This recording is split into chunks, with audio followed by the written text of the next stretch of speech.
কাঠবিড়ালি ভুবনচন্দ্র দাস।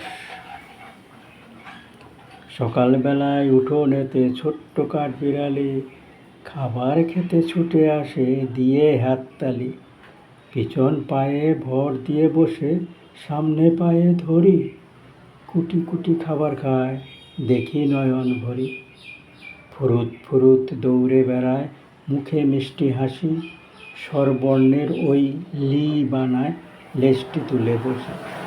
ডোরা কাটা জামা পরে দেখছি ছুটে যায়, রামচন্দ্র নাকি আঙ্গুল বুলিয়ে দিয়েছিল তাই। সেতুবন্ধনে অংশ নিল, ধুলো মেখে গায়, পাথর সেতুর সমান করল ধুলো ঝেড়ে তাই। রামচন্দ্র তাই খুশি হয়ে আদরে হাত বুলায়, তাতেই নাকি ডোরা চিহ্ন রইল তাদের গায়ে। রামায়ণে আছে লেখা, খুঁজলে দেখা যায়।